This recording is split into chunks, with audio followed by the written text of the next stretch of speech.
Bismillahirrahmanirrahim. Assalamualaikum warahmatullahi wabarakatuh.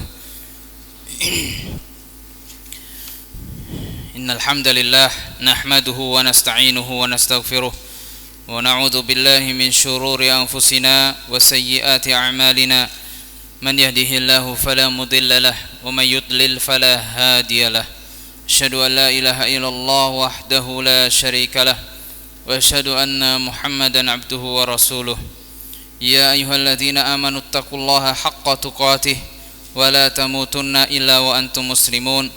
Ya ayyuhan nasu taqu rabbakumul ladzi khalaqakum min nafsin wahidah wa khalaqa minha zawjaha wa batha minhuma rijalan katsiran wa nisaa'a wattaqullaha alladzi tasaaluna bihi wal arham innallaha kana 'alaikum raqiba.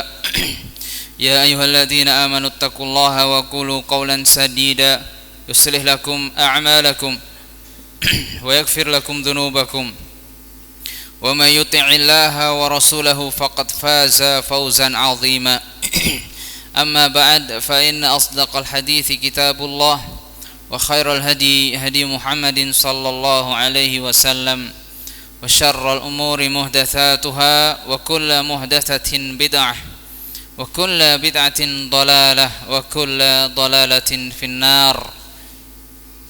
Ikhwani fid din wa akhawati azani Allah wa iyyakum. Alhamdulillah, pada kesempatan hari ini insyaallah kita melanjutkan kembali kajian kitab Al-Arba'in An-Nawawiyah yang ditulis oleh Al-Imam Abu Zakaria Yahya bin Sharaf An-Nawawi rahimahullahu taala. Kita lanjutkan penjelasan hadis yang ke-7.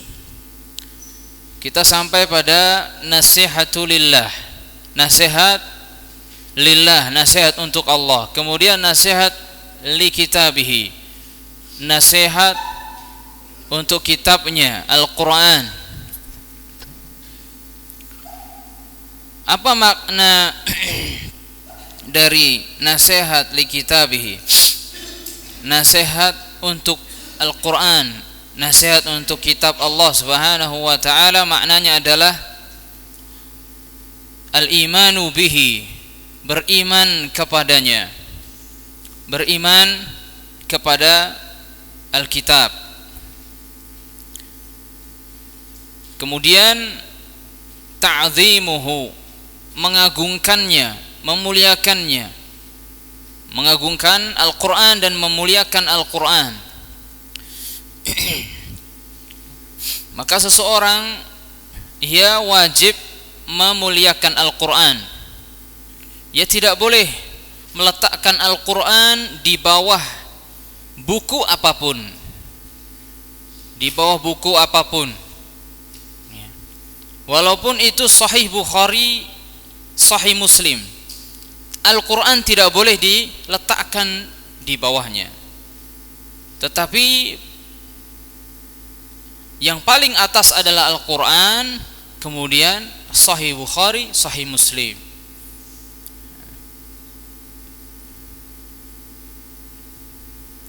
Wajib seseorang untuk mengagungkan Al-Quran.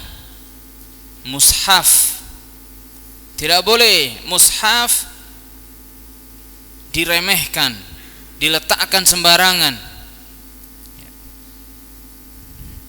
Kemudian tidak boleh meletakkannya di kaki. Ya, biasanya antum kalau bersila itu menghafalkan Al-Quran, Al-Qurannya di kaki. La haula wala quwata illa billah. Al-Quran diletakkan di kakinya, ya, mushafnya di kakinya, ya. Ini merendahkan Al-Quran, merendahkan mushaf, ya, diangkat mushafnya. Itu kalamullah, itu adalah firman Allah subhanahu wa ta'ala.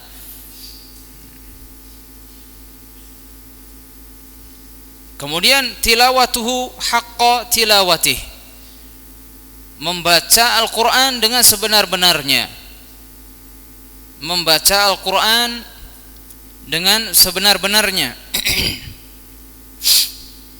dengan mempelajari hukum-hukumnya, mempelajari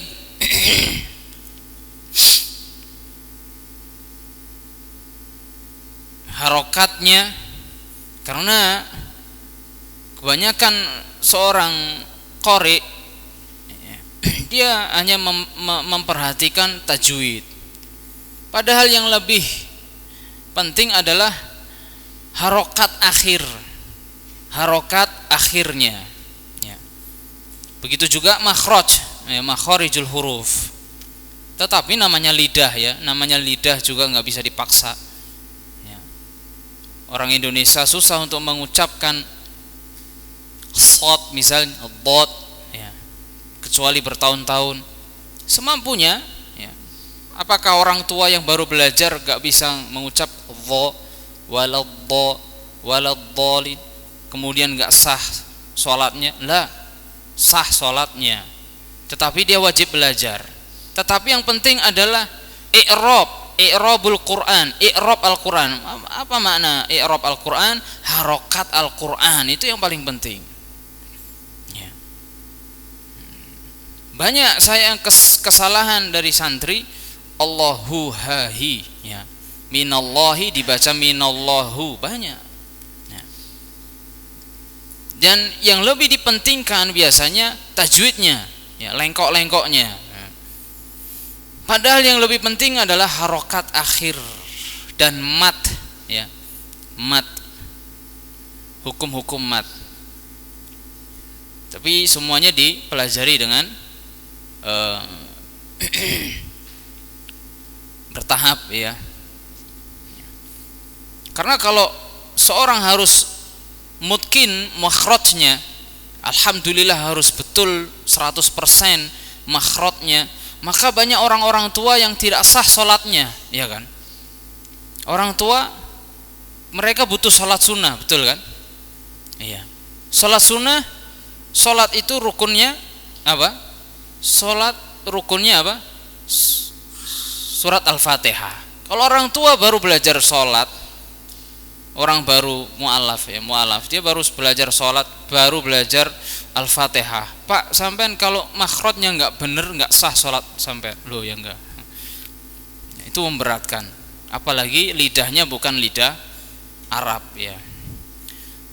Maka makhraj belajar ya, tetapi kalau santri ya wajib ya. Santri ya wajib bisa ya. Tapi kalau bagi orang awam ya, apalagi sudah tua, disuruh belajar makhraj ya berat ya. Semampunya, fattaqullaha mastata'tum ya. Yang penting dia ada niatan untuk mempelajari Al-Quran ya. Tidak sama makhrajnya ya, misalnya shad nggak sampai shad, sya susah ya, susah bagi orang tua, tidak apa-apa. Yang penting dia ada hafalan kemudian digunakan untuk sholat ya. Atau dia mempelajari dengan perlahan ya. Fattaqullaha mastata'tum ya. Membaca Al-Quran dengan sebenar-benarnya ya. Terutama membaca harokatnya ya. Itu yang paling penting. Kemudian melaksanakan perintah-perintah yang ada di dalam Al-Quran, melaksanakan perintah-perintah yang ada di dalam Al-Quran, dan menjauhi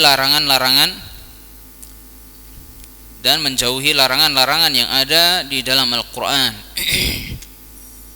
Kemudian yang paling penting nasihat li kitabillah adalah tafahumu ulumihi, memahami ilmu-ilmu Al-Quran ya, memahami ilmu-ilmu Al-Quran.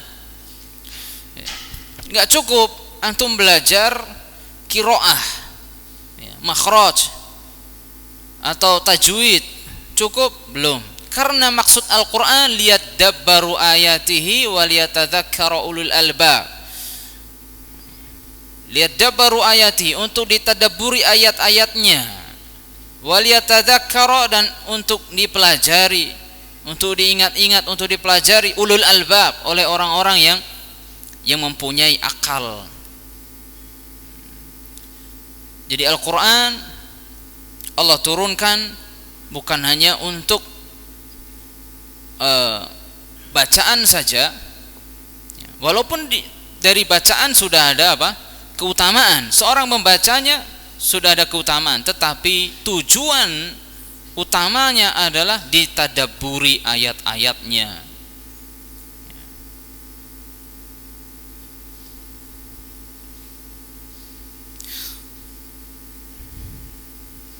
Dan memahami ilmu-ilmu Al-Quran. Kemudian nasihat li rasulihi sallallahu alaihi wasallam. Kemudian nasihat yang ketiga adalah nasihat li rasulihi. Nasihatu li rasulihi sallallahu alaihi wasallam. Kurang lebih maknanya sama, ya. Yaitu yang pertama al-imanu bihi wa bima jaa bihi. Beriman kepada Rasul sallallahu alaihi wasallam dan beriman dengan apa saja yang dibawa oleh beliau. Beriman kepada Rasul sallallahu alaihi wasallam dan beriman dengan apa saja yang dibawa oleh beliau.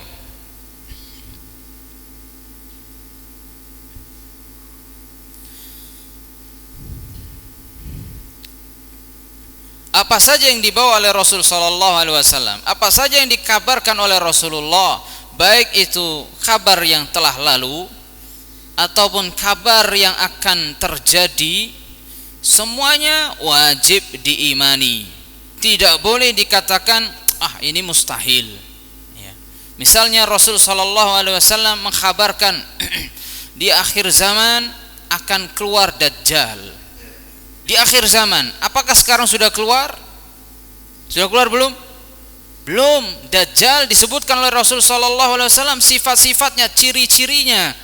Wajib kita mengimani sebagaimana yang disifati oleh Rasul sallallahu alaihi wasallam Dajjal. Ada orang yang mengatakan sekarang Dajjal sudah keluar katanya. Ada yang mengatakan Dajjal itu sekarang ternyata sudah keluar. Kenapa? Ya. Dajjal itu ternyata sudah keluar. Ini sebagian orang memahami seperti itu, ya. Kita wajib meyakini apa yang diucapkan oleh Rasul sallallahu alaihi wasallam. Dajjal itu adalah orang yang manusia yang keriting rambutnya, kemudian ada tulisan kafaro yang bisa dibaca oleh kaum muslimin. Orang yang beriman kepada Allah bisa membaca tulisan kafaro. Bisa, itu contoh mengimani apa saja yang dibawa oleh Rasul sallallahu alaihi wasallam. Tidak boleh mengeminteri. Apa itu ngeminteri? Sok pinter, ya. Kita sok pinter. Rasul sudah mengatakan, Rasul sallallahu alaihi wasallam sudah mengajarkan syariatnya, kita keminter. Rasul tidak mengajarkan, contoh, tidak mengajarkan maulid Nabi, merayakan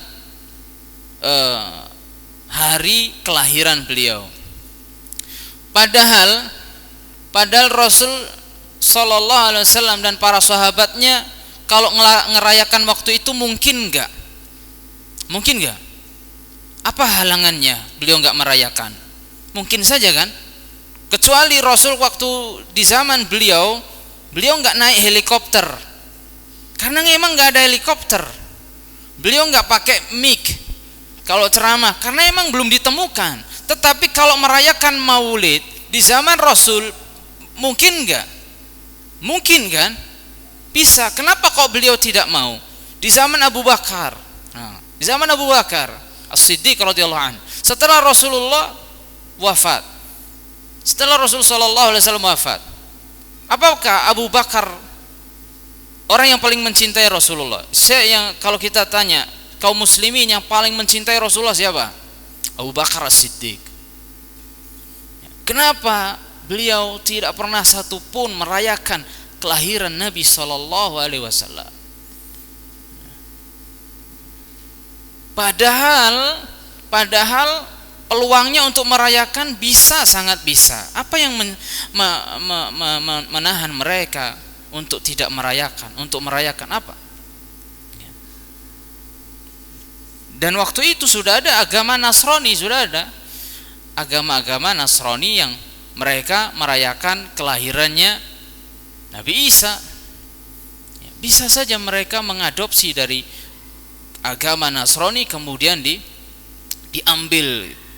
Tapi Abu Bakar As-Siddiq radhiyallahu anhu, Umar bin Khattab radhiyallahu anhu, Ali bin Abi Thalib, Utsman bin Affan, Ali bin Abi Thalib, dan semua para sahabat tidak ada satupun mereka yang merayakan Maulid Nabi. Maka di antara nasihat li Rasul sallallahu alaihi wasallam, nasihat kepada Rasul, kita kaum muslimin wajib tunduk patuh dengan apa saja yang disabdakan oleh Rasul sallallahu alaihi wasallam, dan tidak boleh kita sok pintar, ya, merasa lebih pintar, merasa lebih tahu terhadap syariat, ya, atau merasa lebih dapat hidayah daripada beliau sallallahu alaihi wasallam.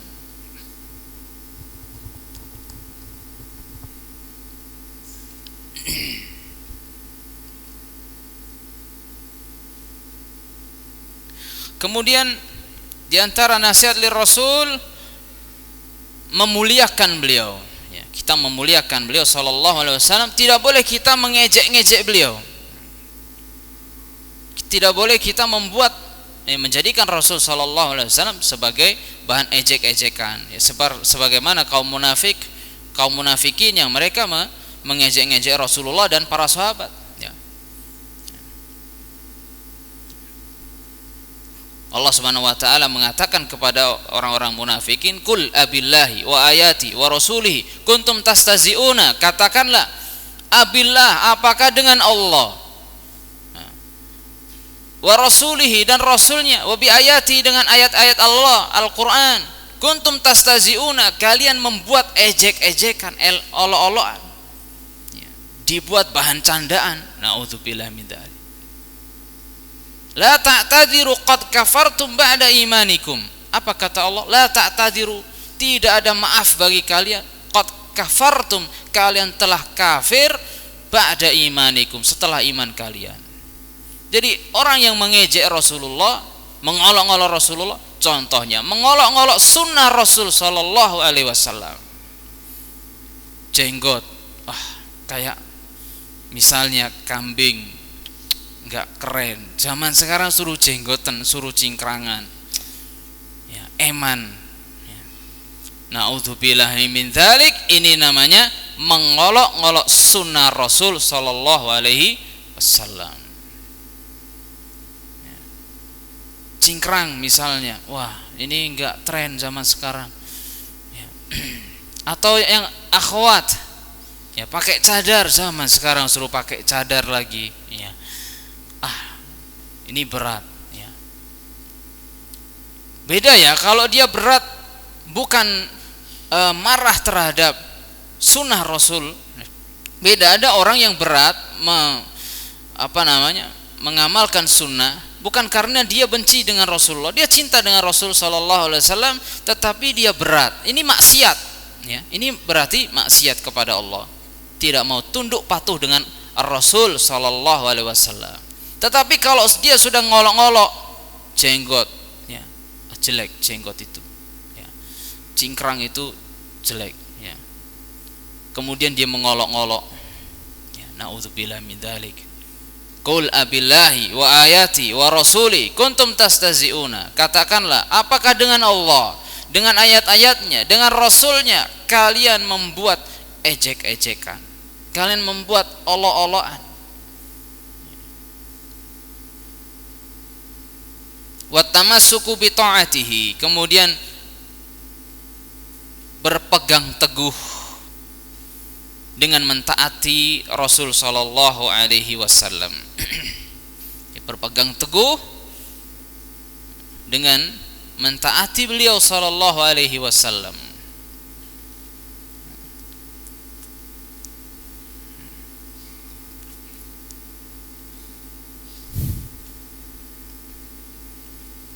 Jadi ketika ada sunnah, ini sunnahnya Rasul sallallahu alaihi wasallam, ya, contohnya jenggot, ini sunnahnya Rasul, wajib kita memuliakan.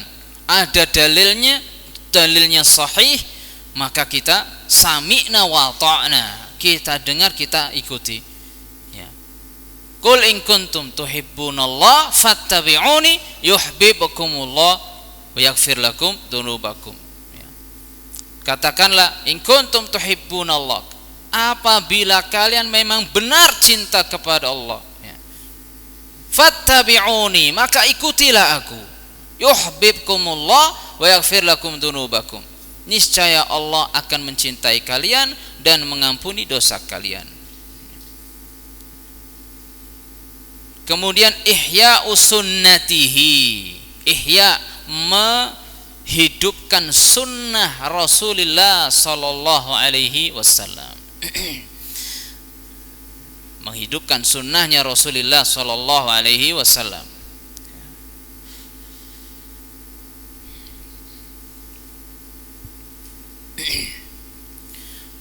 Di antara menghidupkan sunnahnya Rasul ini seperti ini, mengkaji hadis-hadisnya Rasul sallallahu alaihi wasallam. Setelah dikaji, kita amalkan. Ya, kita amalkan.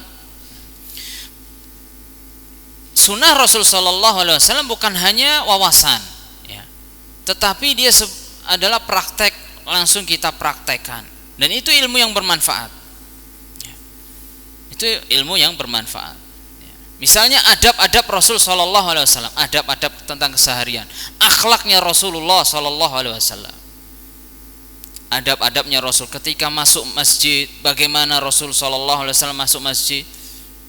Beliau mendahulukan kaki kanan ketika masuk masjid. Ini diantara ihya'us sunnah, menghidupkan sunnah. Walaupun kecil, tetapi itu diantara sunnahnya Rasulullah, di antara yang dilakukan dulu oleh Rasul sallallahu alaihi wasallam. Contohnya lagi, kaum muslimin laki-lakinya salat di masjid, jamaah di masjid, jangan di rumah, jamaah di masjid. Ini di antara sunnah Rasul sallallahu alaihi wasallam, para lelakinya jamaah di masjid. Adapun perempuan sunnahnya di rumah, kecuali kalau ada kajian atau ada majelis taklim. Kalau sholat 5 waktu, maka laki-laki di masjid. Ini diantara sunnah, ya. Kan wajib, ya. Sunnah itu maksudnya apa saja yang dilakukan oleh Rasul sallallahu alaihi wasallam dahulu ketika beliau masih hidup. Entah ucapan beliau, entah perbuatan beliau, entah ikrar beliau. Ikrar itu beliau mengiyakan, wajib, ya, bagi seorang yang cinta dengan Rasul sallallahu alaihi wasallam, maka ia menghidupkan sunnah, ya, bukan malah menggembosi, mematikan sunnah, ya, ya. Kemudian berakhlak dengan akhlaknya beliau sallallahu alaihi wasallam. Ini penting, ya. Penting juga berakhlak, ya. Kana khuluquhul Quran. Dahulu khuluq, akhlaknya Rasul Al-Quran, adalah Al-Quran. Wa innaka la'ala khuluqin azim, wa innaka, dan sesungguhnya engkau wahai Muhammad, la'ala, sungguh engkau berada di atas akhlak yang azim, yang agung. Jangan cuma kita punya sosok Rasul yang akhlaknya baik, ya, tetapi kita juga ingin bisa mempunyai akhlak seperti beliau, walaupun tidak mungkinlah 100%, ya nggak mungkin, ya. Tidak mungkin, ya. Nah, tetapi kita pengen seperti beliau sallallahu alaihi wasallam karena kecintaan kita dengan beliau sallallahu alaihi wasallam. Kemudian yang keempat, wan nasihatu li a'immatil muslimin, nasihat untuk para pemimpin kaum muslimin. Nasihat untuk para pemimpin kaum muslimin yang pertama adalah muawanatuhum 'alal haqqi wa ta'atuhum fihi. Muawanatuhum, membantu mereka di atas al-haq, membantu pemimpin kaum muslimin, penguasa kaum muslimin di atas kebenaran, di atas al-haq, membantu mereka. Wa ta'atuhum fihi, dan mentaati mereka di atas al-haq, di atas kebenaran. Mentaati pemimpin kaum muslimin di atas al-haq, di atas kebenaran. Kecuali kalau mereka memerintahkan kemaksiatan, ya. La ta'ata li makhluqin fi maksiatil khaliq. Kita tidak boleh mentaati makhluk dalam bermaksiat kepada Allah al-Khaliq. Tetapi kalau kita diperintahkan hal yang tidak maksiat, yang bukan maksiat, ya, banyak, ya. Dan itu untuk kemaslahatan kita, wajib kita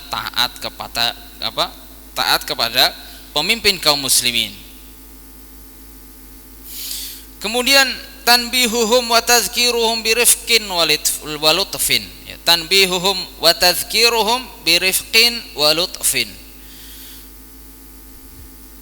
Menasihati mereka, mengingatkan mereka, ya, menasihati mereka dan mengingatkan mereka dengan lemah lembut, dengan lemah lembut. Menasihati mereka dan mengingatkan mereka dengan lemah lembut. Ini bagi yang mampu.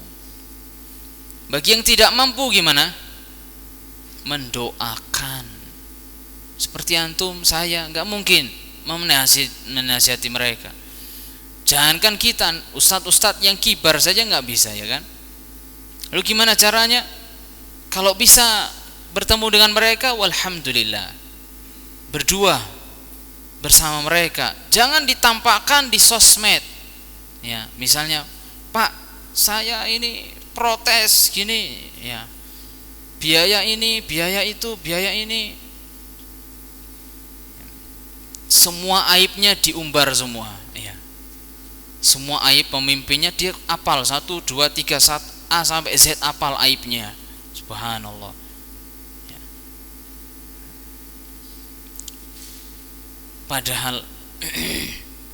Padahal seorang bapak, ya, seandainya ada bapak, ya, kalau diumbar aibnya mau nggak bapak itu? Bapak biasa, seorang bapak rumah tangga, bapak biasa, dia bukan pemimpin, dia bapak rumah tangga. Seandainya aibnya diumbar, dia mau nggak? Halal nggak? Halal nggak aib orang diumbar? Tidak halal. Ini apalagi pemimpin kaum muslimin. Aibnya digibahi, ya, dihabisi, ya, seolah-olah halal dagingnya. Naudzubillah min dzalik. Nah, ini diantara kejahilan sebagian kaum muslimin yang mereka menganggap darah atau kehormatan pemimpin kaum muslimin itu halal bagi kami, ya. Naudzubillah min dzalik. Ya, kemudian dia apa namanya? Digibahi, ya. Maka menasihati mereka bagi yang mampu adalah dengan lemah lembut. Demonstrasi boleh enggak? Siapa yang mensunahkan demonstrasi pertama kali? Al-Khawarij. Al-Khawarij di zaman Utsman bin Affan. Utsman bin Affan di demo. Apakah yang mendemo ada seorang sahabat mendemo? Enggak ada. Khawarij, mereka yang suka keluar dari pemerintahan pemimpin kaum muslimin. Maka demonstrasi bukan islami.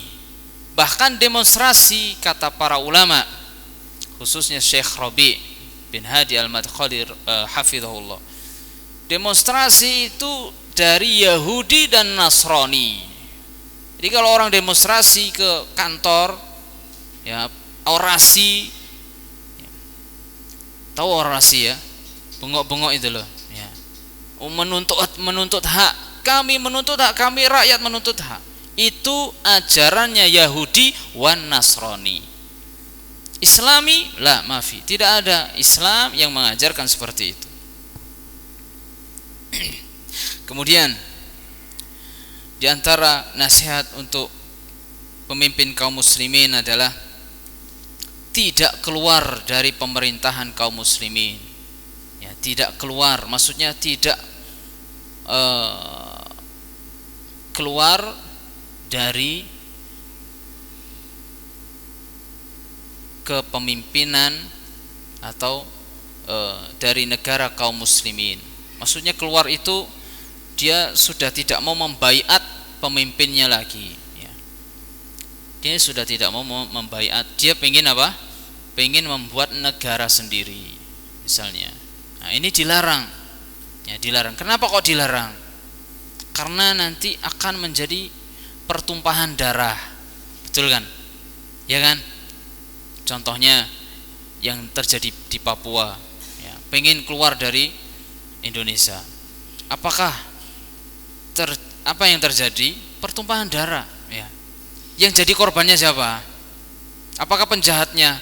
Bukan. Yang jadi korbannya siapa? Masyarakat yang tidak berdosa jadi korban. Ya. Tidak boleh kita keluar dari pemimpin kaum muslimin. Dan ini yang semangat para pemuda biasanya, ya. Para pemuda itu semangat. Kalau diajak demo itu semangat, ya.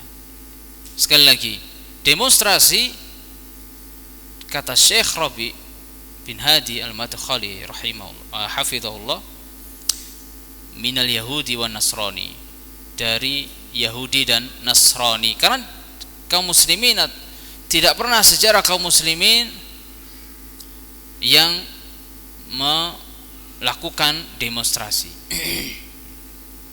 Kemudian wadu'a lahum bitaufiq, mendoakan mereka, ya, mendoakan mereka.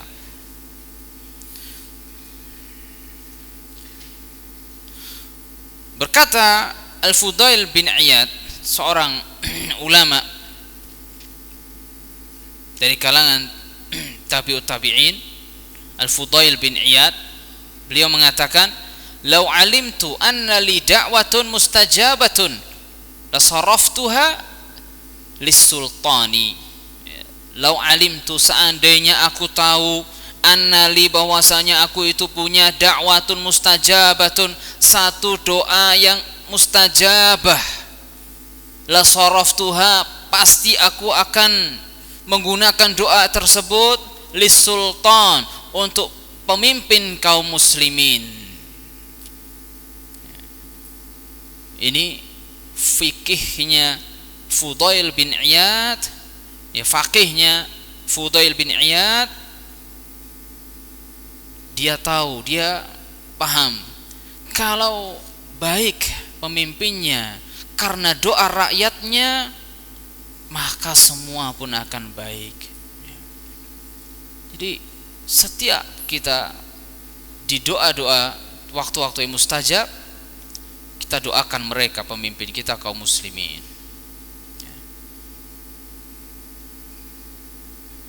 Alhamdulillah kita semua diatur sama kaum muslimin, ya, sama pemimpin kita, penguasa kita. Salat waktunya diatur, betul kan? Waktunya diatur. Ya, antum seandainya salat antum enggak ada yang ngatur waktunya, antum cari sendiri, ya.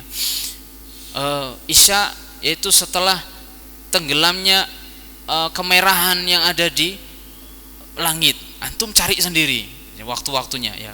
Karena antum sudah belajar kan mawaqitus salat, bab waktu-waktu salat sama Ustaz Yusuf Rustam, ya. Waktu subuh antara fajar shadiq dan fajar kadzib dan fajar shadiq. Fajar yang kedua antum cari sendiri, bangun sendiri, cari sendiri di langit. Nah, bingung kan? Alhamdulillah kita diatur waktunya sholat.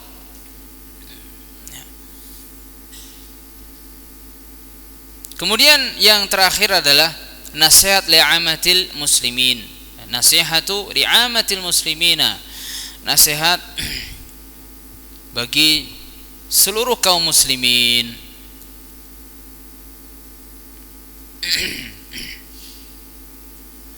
Nasihat bagi seluruh kaum muslimin maksudnya adalah, artinya mengarahkan mereka, ya, irsyaduhum ila masalihihim, mengarahkan mereka kepada perkara-perkara yang bermanfaat bagi mereka. mengarahkan kaum muslimin, mengarahkan masyarakat kaum muslimin kepada perkara-perkara yang bermanfaat bagi mereka. Ya. Wa ta'limuhum umura dinihim wa dunyahum. Ya. Wa ta'limuhum, dan mengajarkan mereka umura, perkara-perkara dinihim, agama mereka, wa dunyahum, dan juga perkara dunia.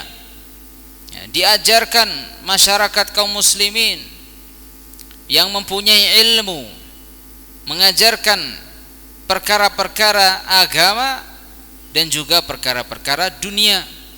Ya, diajarkan. Wasatru auratihim, dan ditutup auratnya, aibnya. Ya, ditutup aibnya. Masyarakat kaum muslimin wajib kita untuk menjaga hak atau menjaga aib saudara kita kaum muslimin. Ya. Kemudian membantu mereka saddu khalatihim, ya. Membantu kekurangan mereka, ya. Terutama fakir miskin, ya. Dan yang paling penting adalah mujanabatul ghishyi wal hasadilahum, ya. Mujanabatul ghishyi, sesama nasihat bagi seluruh kaum muslimin adalah menjauhi perbuatan curang, al-ghish, menjauhi perbuatan curang dan menjauhi hasad kepada mereka. Ya, menjauhi perbuatan curang. Ya, tidak boleh kita curang dengan saudara kita kaum muslimin, mencurangi saudara kita kaum muslimin. Kalau ada manfaatnya dia ambil, kalau ada kerugiannya saudaranya yang dikasih. Ya. Dalam hal apapun, ya, dalam hal apapun, muamalah dalam hal dan yang lainnya, ya, pergaulan, muamalah, ya. Dan menjauhi hasad, ya, hasad, iri dengki. Setiap orang berpotensi mempunyai iri dengki. Ya, kata Imam Ibnu Rajab Al-Hambali rahimahullah, setiap orang pasti punya hasad. Tetapi ada yang ditampakkan, ada yang disembunyikan. Ya, setiap orang pasti punya hasad, tetapi ada yang ditampakkan, di apa namanya, dipraktekkan, ya, di apa namanya, hasadnya itu dia keluarkan, ya. Dan ada yang dia tahu dia punya hasad, tetapi dihilangkan.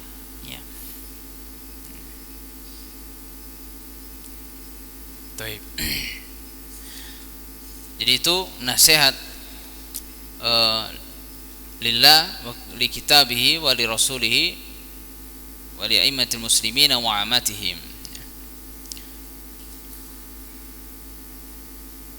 Sudah selesai, ya.